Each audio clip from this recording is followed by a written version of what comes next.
Meus amados irmãos, nós vamos então nesta noite dar continuidade ao nosso culto da palavra, que fala sobre restaurando o altar. E a nossa preocupação, o pastor Roberto, na última quarta-feira, falava sobre isso. Se de fato essas mensagens que têm saído daqui desde a primeira quarta-feira de janeiro, nós já estamos na última quarta-feira de março, se as mensagens proferidas, as mensagens que já foram faladas aqui, se de fato essas mensagens estão edificando suas vidas.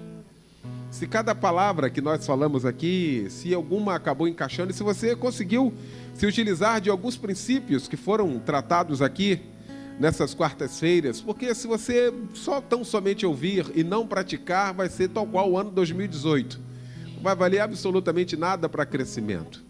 Então essa tem sido a nossa preocupação, né? De cada quarta-feira trazer aqui uma palavra restaurando alguma parte da nossa vida. Porque nós sabemos aonde Deus precisa agir na nossa vida, nós sabemos aonde Deus tem que mandar a chuva, porque o lugar ainda é seco. Não é? A gente sabe aonde Deus tem que trabalhar, em qual área Ele tem que trabalhar. Por isso que o tema escolhido para este ano de 2019 é o ano da restauração, restaurando o altar de Deus em várias áreas das nossas vidas. Lembrar que em abril agora a gente volta com a segunda parte da mensagem, restaurando o altar das finanças, com a pastora Beth. Agora em abril a gente vai estar retomando uma aula só, um culto só, a mensagem não deu, até porque foi numa quarta-feira de ceia e teve que diminuir. Então, sabe assim, princípios maravilhosos. Quem já conseguiu guardar o quinto aqui? Tem o quinto, não é o quinto dos infernos não, pelo amor de Deus. A gente fala numa linguagem marciana, o pessoal pensa logo no adágio popular, né? Não, é um princípio bíblico para que você tenha aí uma vida financeira abençoada à luz da palavra. Não é à luz de nenhuma aula de coach, não. À luz da palavra de Deus. Então a pastora Beth vai estar agora em abril retomando então com a segunda aula. Quero convidar todos para estarem aqui. Nesta noite nós vamos falar de algo que tem me preocupado muito nesses últimos dias. Eu já falei aqui sobre o princípio da honra. E eu acho que a gente acabou não entendendo exatamente o princípio da honra. O que significa honra? O que é honrar o outro? O que é honrar? O que é quando diz honrar? O que a palavra diz? Não é? E a Bíblia está recheada de textos falando sobre honra, sobre como honrar, qual o resultado de quem de fato honra. O que desencadeia na minha vida quando eu consigo compreender o princípio da honra. A quem eu devo honrar, de que forma eu devo honrar, de que forma eu devo fazer algo para o meu irmão, como eu posso estar abençoando o meu irmão. Então eu queria nesses minutos que nós temos aqui, partilhar com todos os amados irmãos sobre o princípio da honra. E aí, restaurando o altar da honra. Um dos significados de honra, de tantos que nós temos, é o de dar valor. Porque muitas das vezes nós achamos que honra é tão somente respeitar. Nós achamos que honra é tão somente, respeitar o outro. Respeitar o outro é um dever de todos, não é? Em comum numa sociedade. Não, mas eu respeito. O honrar é muito mais do que cuidar. Imagina só, não, mas eu respeito e eu cuido. Um dos significados que eu gostaria de trabalhar da honra é o de dar valor. Será que de fato nós damos valor àquilo que de fato tem valor? Ou muitas vezes a gente acaba sendo levado, muitas das vezes numa onda, não é? De que a gente acaba dando valor àquilo que não tem valor. Não é? E honrar, eu quero trabalhar esse princípio, é o de dar valor. E toda vez que você honrar, você vai estar semeando num terreno fértil. Toda vez. E nós vamos estudar isso aqui. Em todos os casos em que a Bíblia retrata, fala da questão da honra, ela fala de um retorno. Não que nós vamos honrar para termos retorno, não, porque aí já não é honra, já é bajulação. Porque entre honrar e bajular é uma linha muito tênue. As pessoas hoje, na seio da sociedade, nós temos os bajuladores de plantão, que, aliás, são as piores pessoas que tem. São os bajuladores. Porque independente se você vai mal ou vai bem, ela não está bajulando você por causa de você, está bajulando você por causa delas. E independente se você está certo ou não naquilo que você está falando, ela está vendo o lado dela. E às vezes nós somos cercados por esse tipo de pessoas. E aí eu queria fazer exatamente essa distinção entre honrar e bajular. São coisas completamente distintas, apesar de parecerem muitos, não é? Honrar, toda vez que eu honro alguém, toda vez que eu honro, eu semeio algo num terreno muito fértil. E eu quero começar com Provérbios no capítulo 3. A Eline vai poder colocar aqui para a gente aqui. Provérbios que a gente sempre fala aqui no ofertório. Pastor Roberto está escrevendo um livro, tomara que esse livro saia logo. Né, irmão? Ore pelo nosso pastor Roberto. Está escrevendo um livro, já está no 7º capítulo já do livro. Viu? Só nesse texto aqui, ele falou isso aqui um dia desse. Esse texto que a gente sempre comenta aqui. E eu quero começar exatamente por esse texto, capítulo 3, no verso 9. Que diz assim: honra ao Senhor com os teus bens e com a primeira parte de todos os teus ganhos. Eis aqui. Isso aqui é uma atitude. Olha lá. Honra ao Senhor com os teus bens. Em outras versões, e com as primícias da tua renda. Isso aqui é uma atitude que eu tenho para com o Senhor. Eu estou honrando o Senhor com aquilo que não é meu, mas com aquilo que Ele me deu. Que se a gente partir do princípio, nós não temos absolutamente nada, tudo é dele. Nós somos tão somente mordomos. E aí é uma outra questão que a gente tem que aprender também. Então aqui está uma atitude de honra. Eu estou honrando o Senhor com aquilo que Ele me deu. De alguma forma, eu estou devolvendo a Ele em atitude de adoração. E como eu falei, que toda vez que eu honro, eu semeio num terreno fértil, vai ter recompensa. Olha o que diz o verso 10. E se encherão os teus celeiros e transbordarão de vinho os teus lagares. Recompensa. Imagina para com Deus. Eu quero começar exatamente essa nossa reflexão falando do honrar a Deus. Toda vez que eu honro ao Senhor, com aquilo que Ele me deu, com aquilo que está em minhas mãos, com aquilo que eu tenho disponibilidade, toda vez que eu faço isso, terá um retorno desse próprio Deus. Tem uma história muito bonita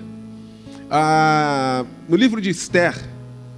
Eu nem ia inserir essa história, que é uma história muito linda, mas eu quero pegar a parte dela no livro de Esther, no capítulo 6.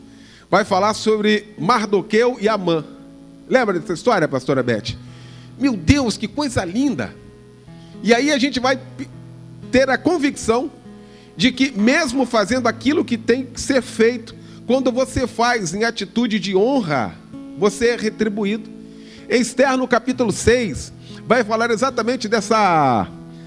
Pode ir para um, Helene, por favor. Vai falar exatamente dessa questão. Diz assim: naquela mesma noite fugiu o sono do rei. Então mandou trazer o livro de registro das crônicas, as quais se leram diante do rei. E achou-se escrito que Mardoqueu tinha denunciado 2 dos camareiros do rei, da guarda da porta, que tinham procurado lançar mão do rei Assuero. E então disse o rei: que honra e distinção se deu por isso a Mardoqueu. E os servos do rei que ministravam junto a ele disseram: coisa nenhuma lhe foi feito. Olha o que o texto está dizendo.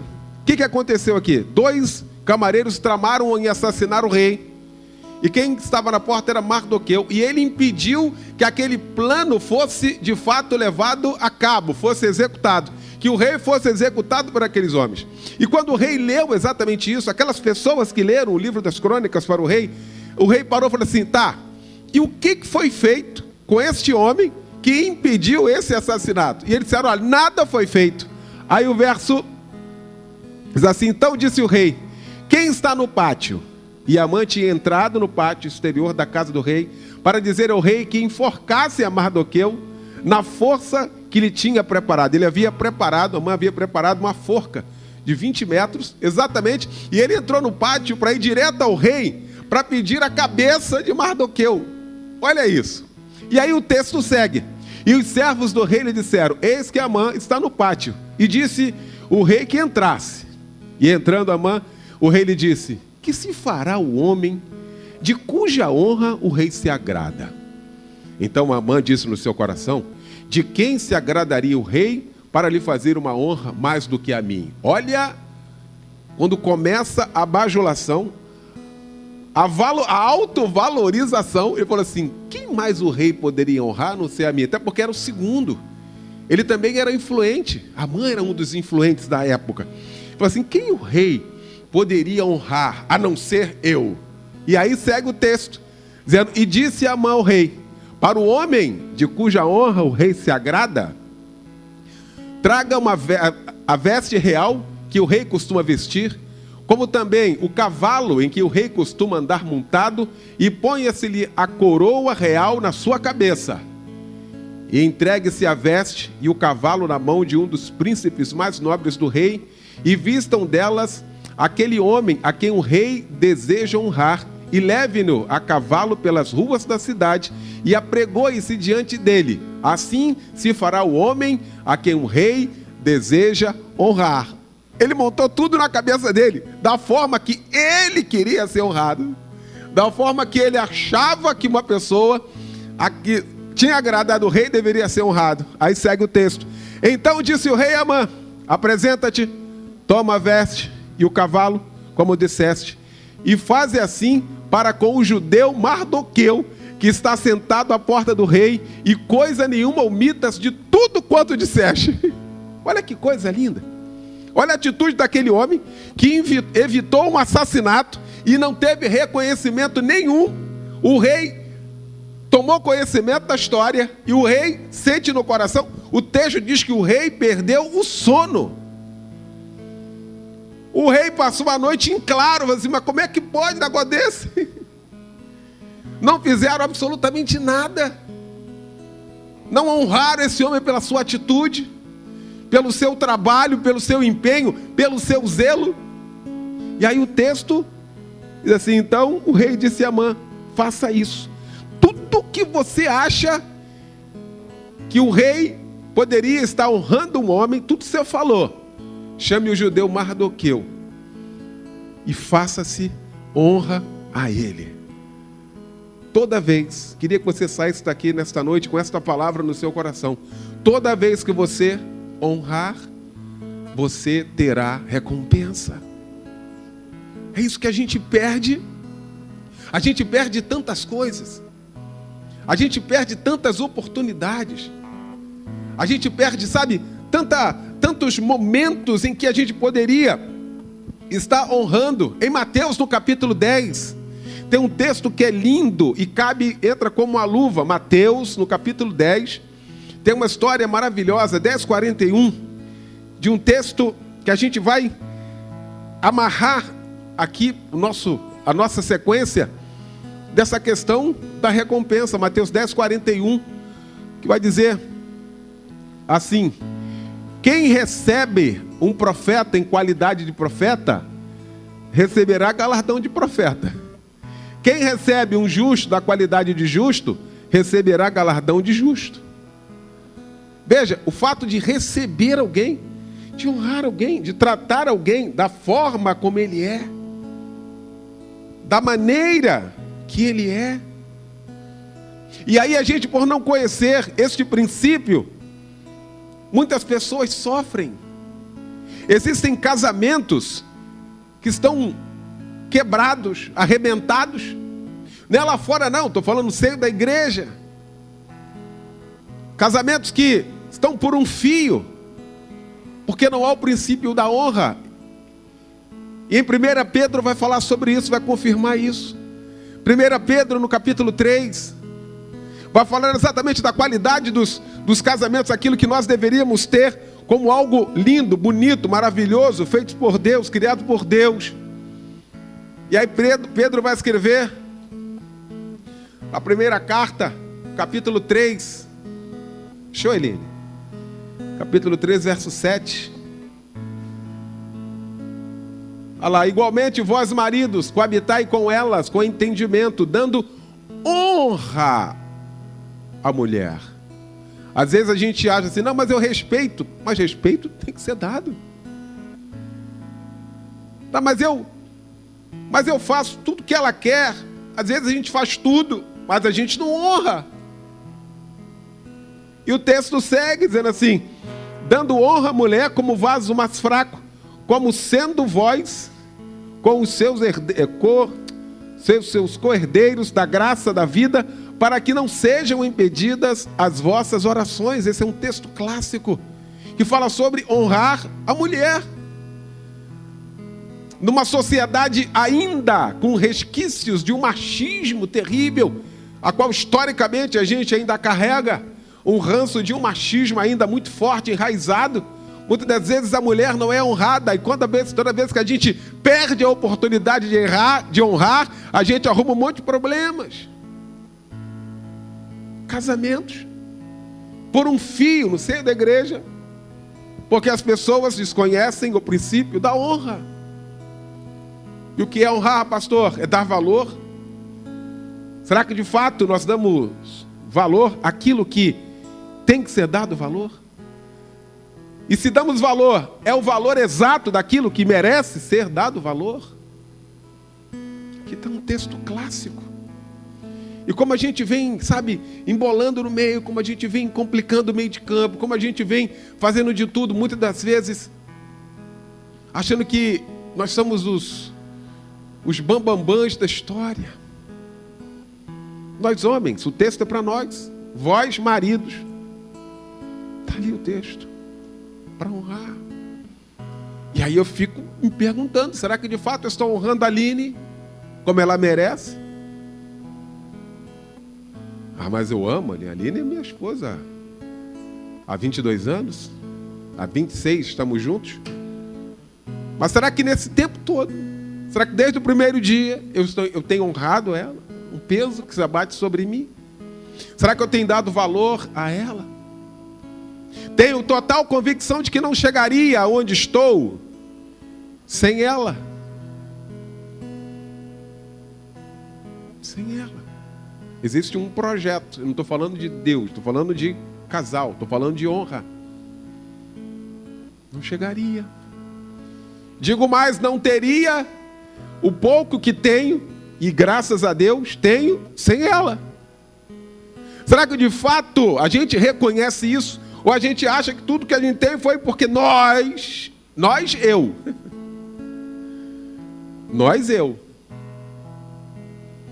O texto está claro.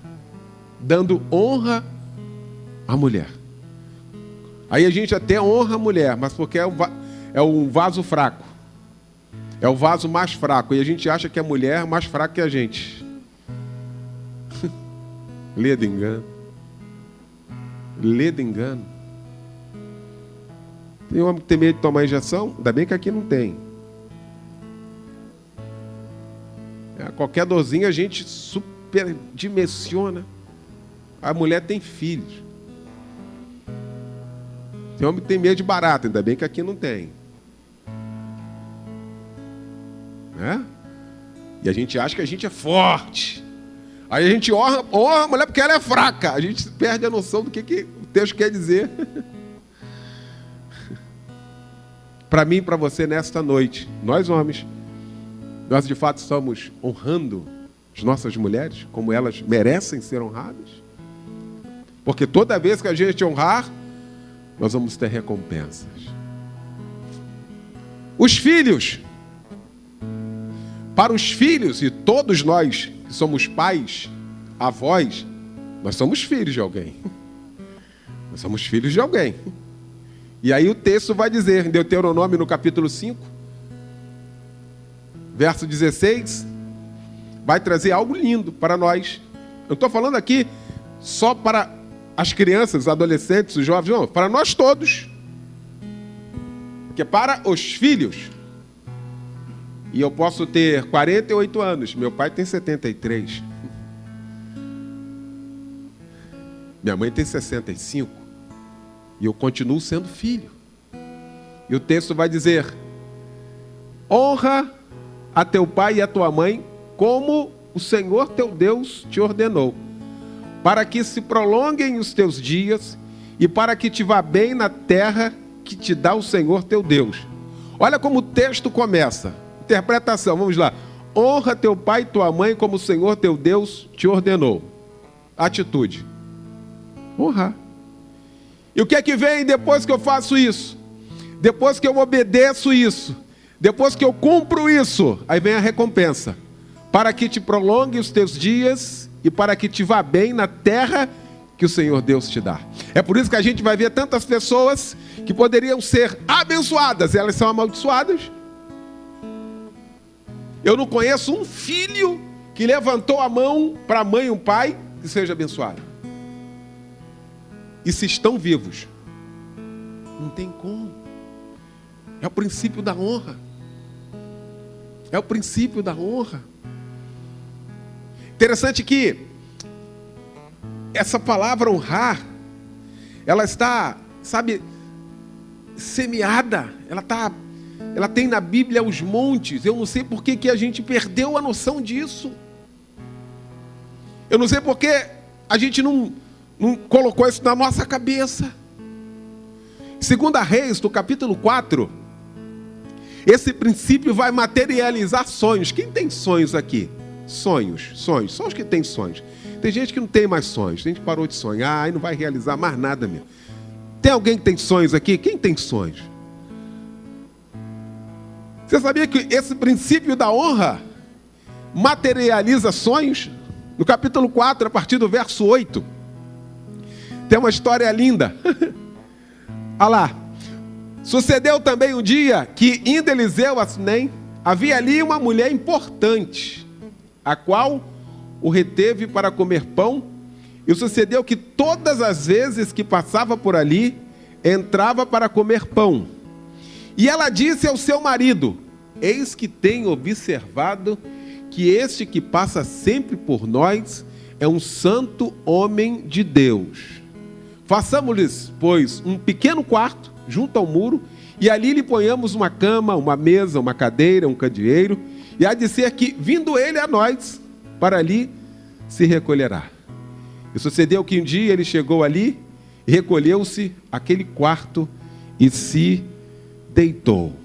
O texto vai seguindo, se você for ler. Essa mulher importante, ela tinha um problema. Ela não podia gerar. E ela honra esse homem. Eu tenho visto que esse homem que passa por aqui, ele é um santo homem de Deus. Ela dá valor àquele homem. Ela reconhece o profeta como homem de Deus. E ela faz mais do que isso. Fala assim: a gente tem que fazer alguma coisa, porque toda vez que ele passa por aqui, come pão, e eu quero honrá-lo ainda mais, fazendo com que ele habite aqui. Olha isso. Eu quero ajudar este homem. Eu quero amenizar a caminhada dele. E a Bíblia vai dizer, se você chegar lá no 36, essa história ela é linda, maravilhosa. Já foi pregada aqui, pastor Almir, numa mensagem inesquecível para todos nós, falando cada coisa que simboliza a cama, a mesa, a cadeira, o candeeiro, tudo, coisa linda. E essa mulher passa a ter um filho a partir da oração do profeta. Toda vez que você honrar, você será recompensado. Mas ela tinha um sonho. E a partir de uma atitude de honra, teve o sonho materializado. E aonde não há honra? Aonde não há honra, há desonra. Bom é estar no lugar da honra. E Mateus vai registrar um momento desse. Livro de Marcos, na verdade. Marcos, no capítulo 6. E essa experiência vai acontecer com Jesus. No lugar de desonra. Olha isso.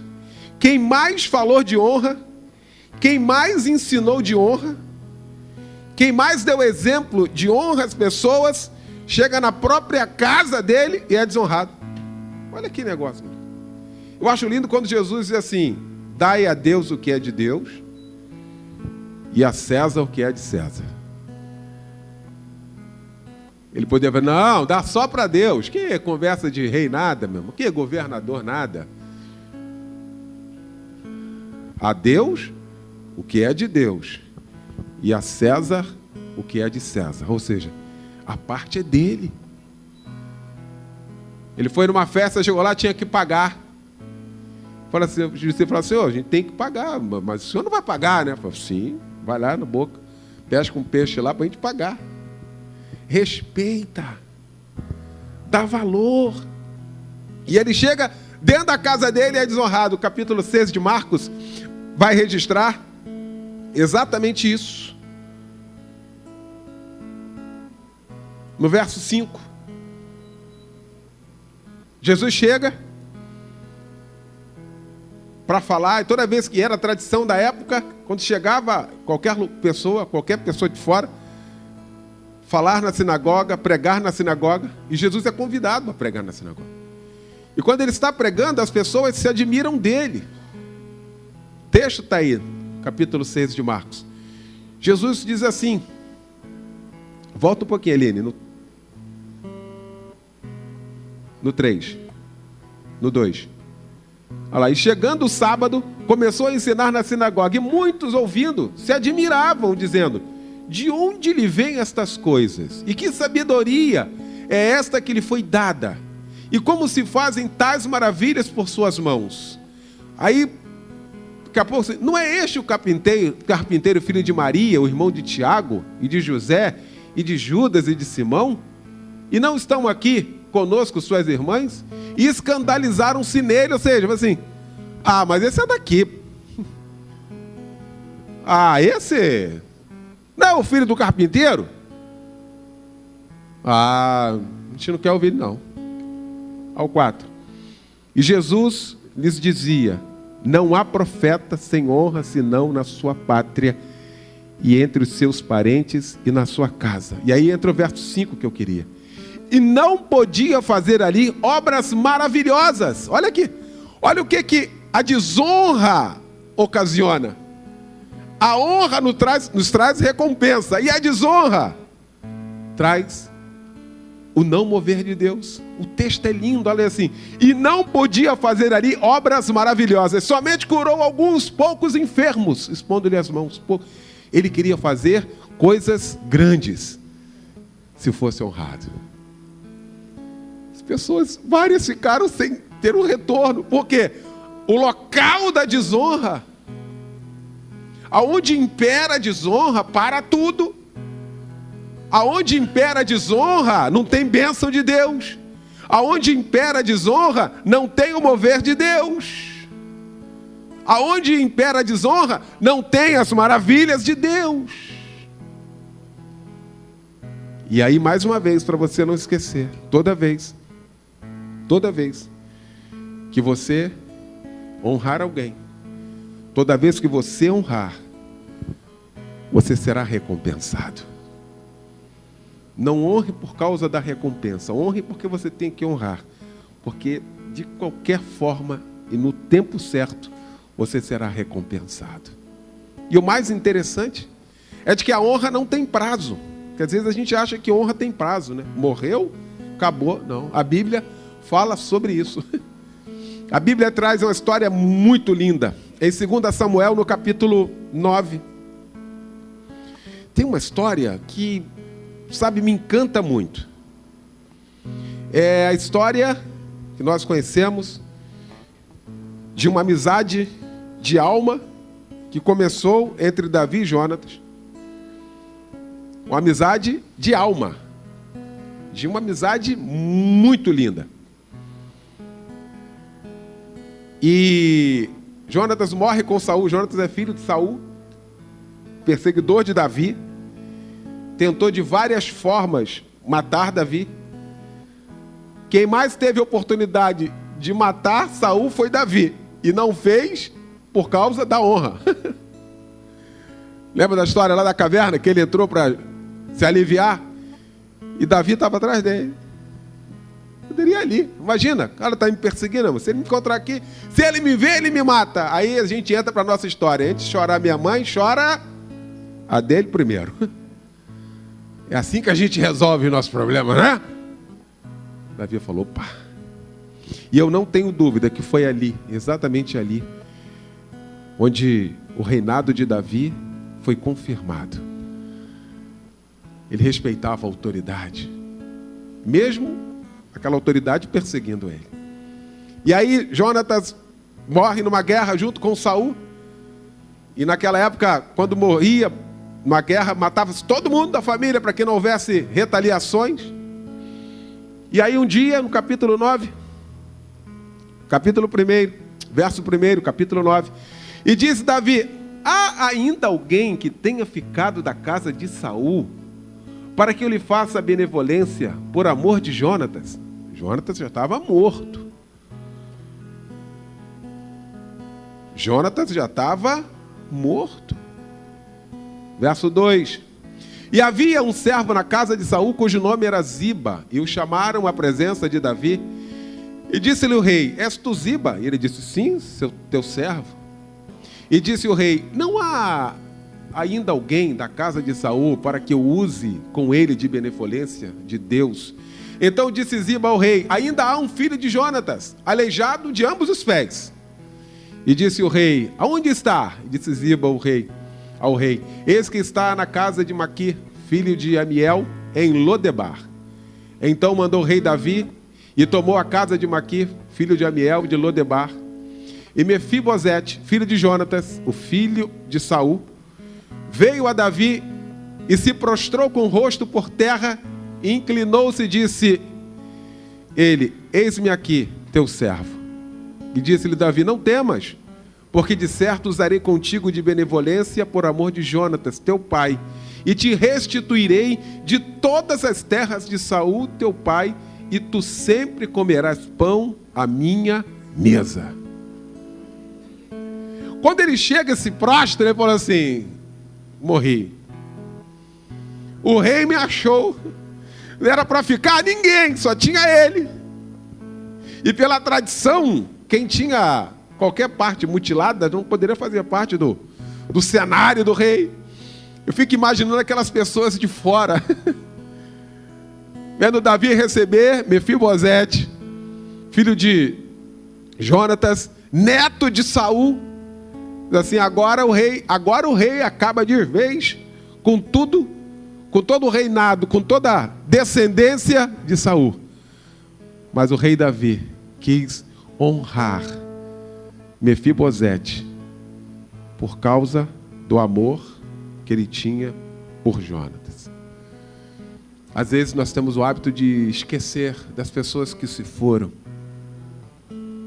Às vezes nós perdemos a noção. Às vezes nós não damos valor às pessoas que se foram, aquelas pessoas que foram super importantes para nós. Aquelas pessoas passaram, aquelas pessoas morreram, elas não voltam mais, mas dentro de nós ficaram impressos algumas coisas importantes delas. Falei isso aqui agora, sua mente voltou diretamente lá para o seu pai que se foi, para sua mãe que se foi, mas se você olhar dentro de você, tem tanta coisa dela, tem tanta coisa dele, e ainda assim a gente se esquece. Na caminhada da vida a gente se esquece. Então honrar não é só quem está vivo, não é só quem está aqui, não.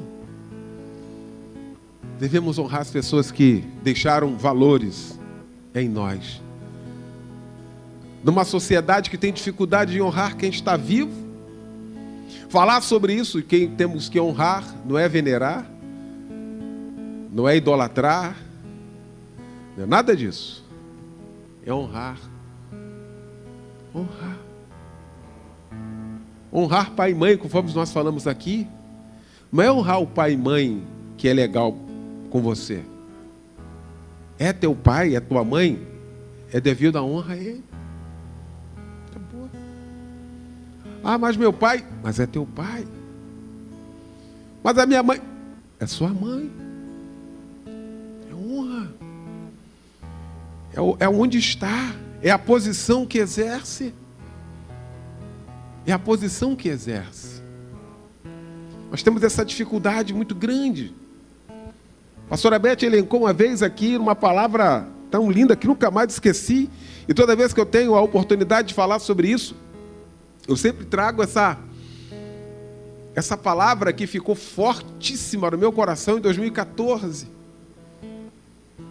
Nós vivenciamos nesse país, esse aqui é o país do futebol. O que mais fala nesse país aqui é futebol. Criança já nasce, o primeiro brinquedo dela é uma bola. Pega uma criança, e agora as meninas também, né? Tem seleção feminina. A gente do brasileiro, é o futebol. Já nasce, né? Com os irmãos aqui batem uma bola. Eu, normalmente, quando eu vou jogar futebol, eu sou um homem de ligação. Quem eu quiser montar aí, tá, Edinaldo? Eu sou um homem de ligação no futebol. Qualquer coisa. Se quiser que eu seja um homem de ligação, eu fico do lado de fora tomando conta dos celulares. Entendeu? Beleza? Quer falar com o Carlos, da Luciana? Olha, daqui a pouquinho, você quer deixar nome, quer deixar recado? Eu fico atendendo os recados, né? Porque eu não jogo absolutamente nada. Por quê? Porque na minha época era pecado. Bola era o ovo do diabo, e aí a gente ficava com medo da bola. Mas tudo bem, isso é outra coisa. 2014, esse país sediou a Copa do Mundo. Você imagina? O país do futebol, o único país pentacampeão do mundo, de todo mundo que joga bola, de todos os países, o Brasil, é o único país pentacampeão do mundo. O rei do futebol, é do Brasil. Olha isso. Pelé, eu estou falando a linguagem deles, né? O rei do futebol. Coroado, respeitado no mundo inteiro. E a gente vivenciava exatamente, aqui nós vamos ser hexa, nós vamos ganhar a 6ª Copa. Rapaz, parava tudo. Vocês lembram disso? Quantos lembram aqui da Copa? Foi 2014, tem pouco tempo. Vocês lembram da Copa do Mundo? Parava, Maracanã, fizeram Maracanã. Aí, Belo Horizonte, o Brasil inteiro.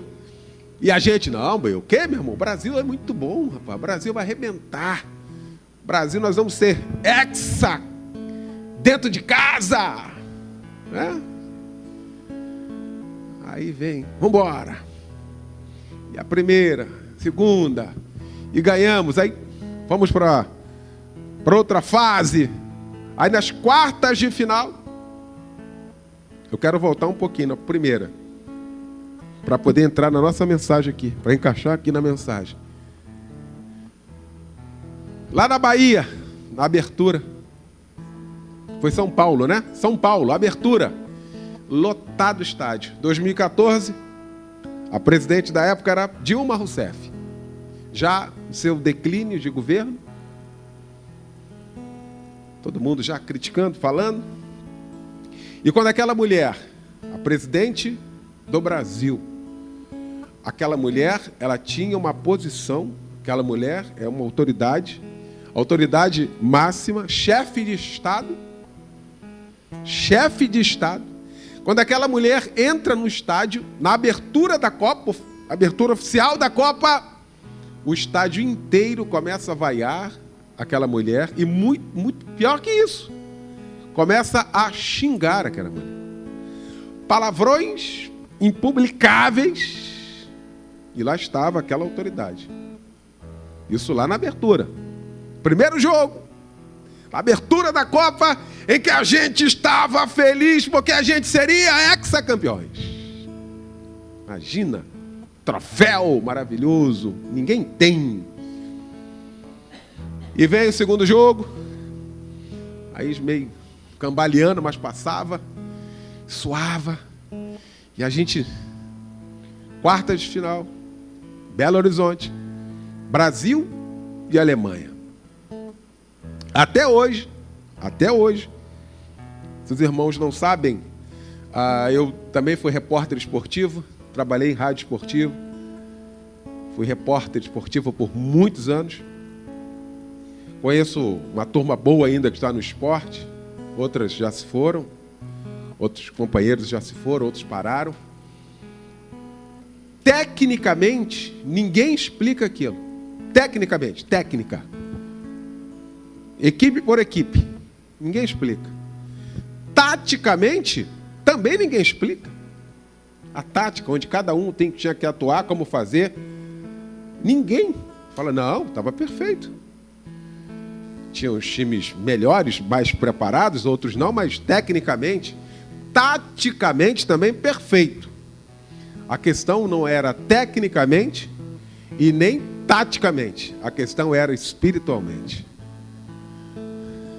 O país, representado por São Paulo, lá no primeiro dia, levou à vergonha alguém que tinha autoridade.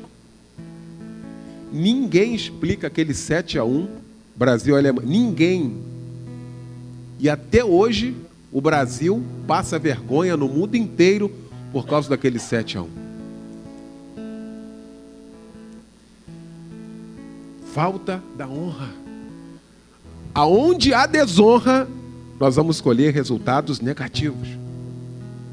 Nós vamos colher resultados negativos.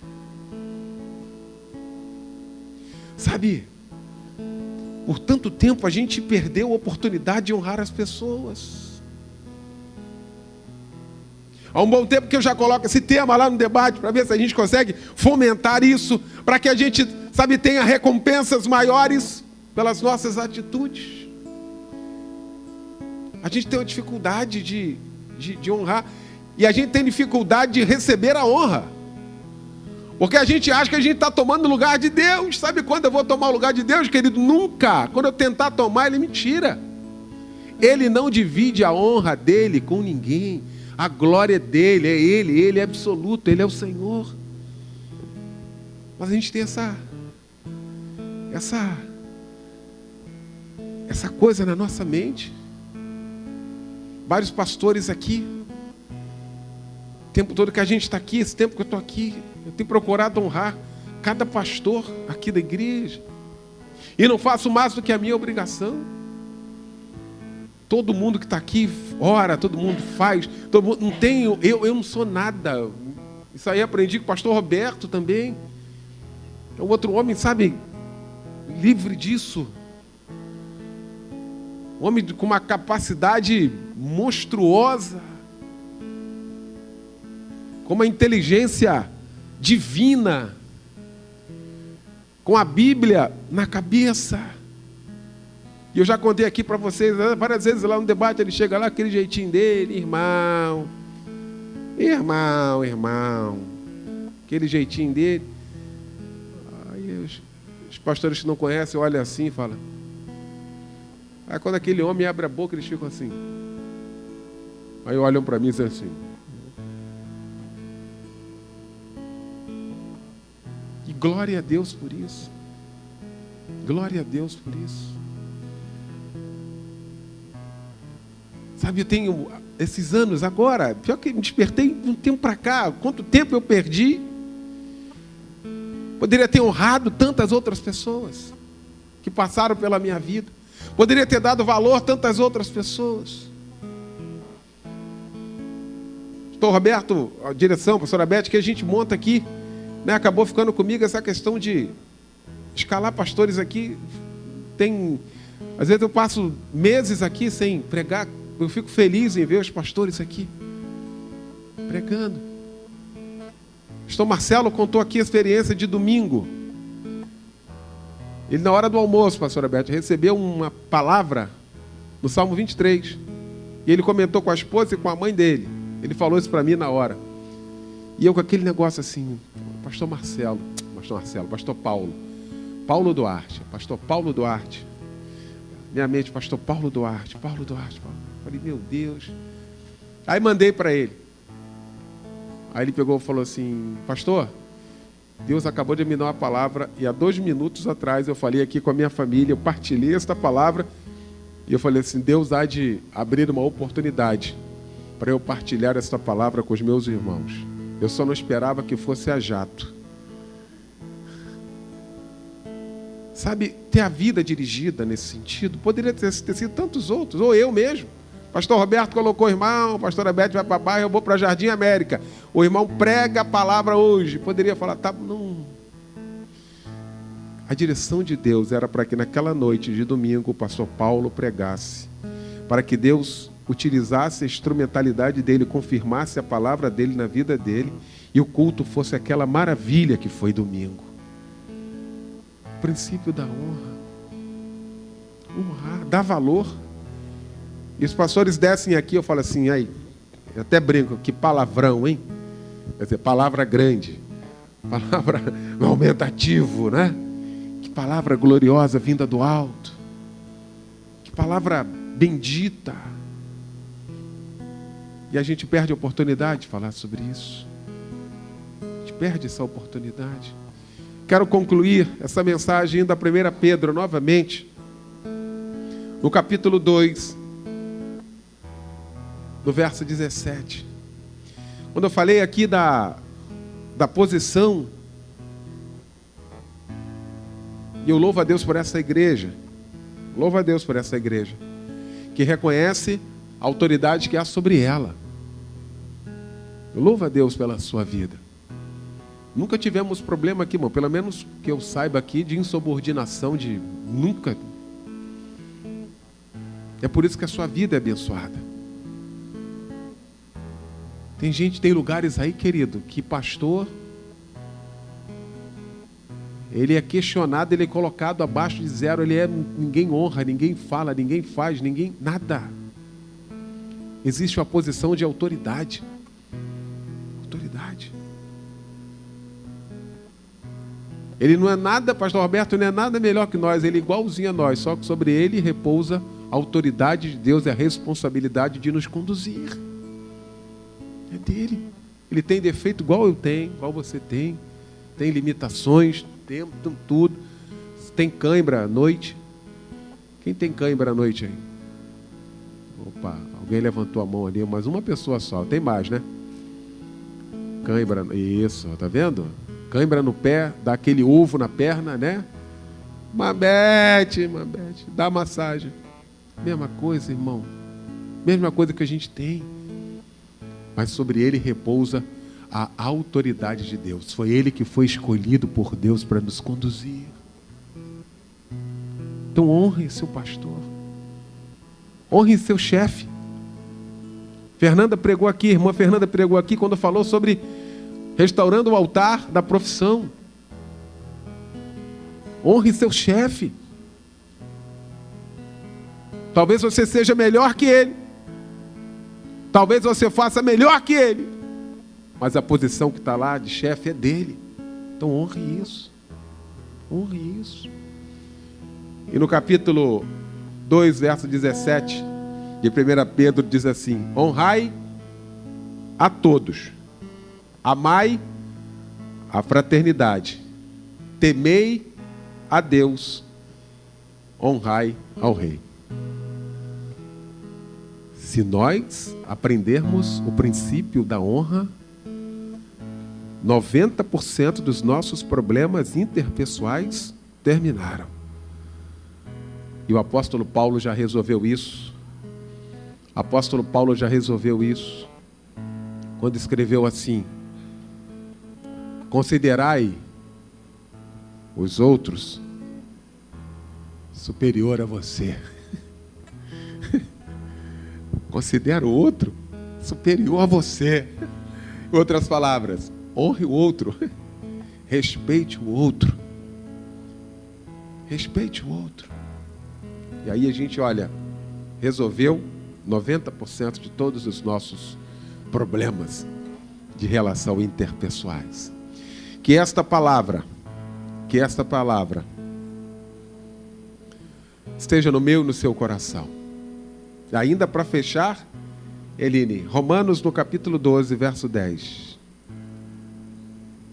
Vai falar exatamente sobre isso, para a gente confirmar esta palavra.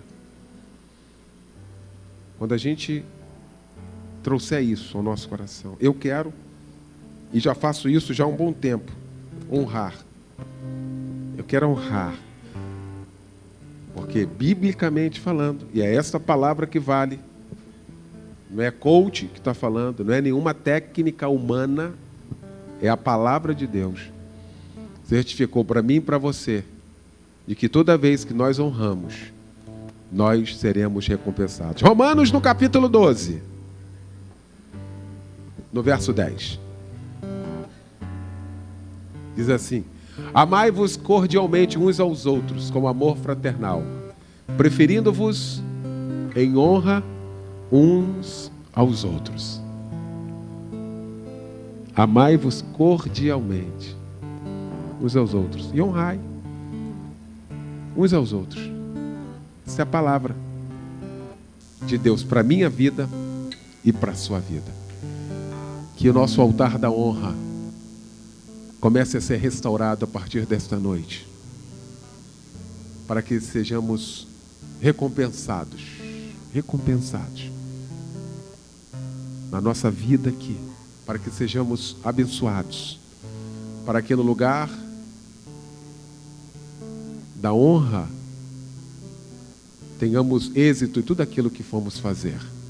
Que Deus nos abençoe, que Ele nos dê sabedoria para seguirmos a nossa vida, que possa dar valor a você, que eu tenha a sabedoria de Deus para valorizar cada um dos meus irmãos, cada uma das pessoas que passarem por mim, pela minha vida.